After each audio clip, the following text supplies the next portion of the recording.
حضرت سیدنا فضیل بن عیاض رحمت اللہ تعالی علیہ فرماتے ہیں، سیدنا عبداللہ ابن عباس رضی اللہ تعالی عنہما نے فرمایا، بروز قیامت ایک نیلی آنکھوں والی نہایت بدصورت بڑھیا جس کے دانت آگے کی طرف نکلے ہوں گے لوگوں کے سامنے ظاہر ہوگی۔ لوگوں سے پوچھا جائے گا اس کو جانتے ہو؟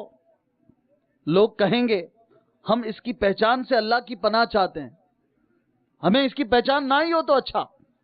کہا جائے گا یہ وہی دنیا ہے جس پر تم فخر کیا کرتے تھے، اسی کی وجہ سے رشتہ داریاں توڑتے تھے، اسی کے سبب ایک دوسرے سے حسد اور دشمنی کرتے تھے۔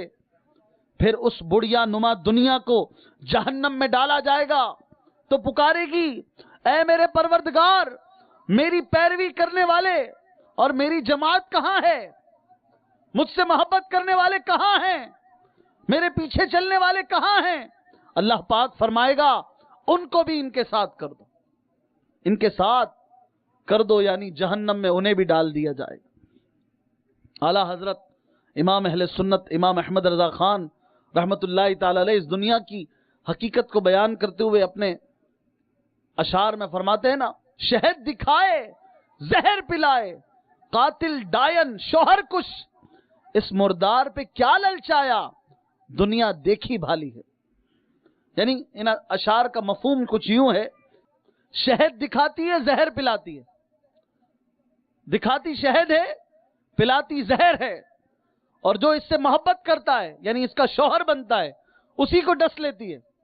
قاتل ہے، ڈائن ہے، شوہر کش ہے، جو اس سے محبت کرتا ہے اسی کو برباد کر دیتی ہے۔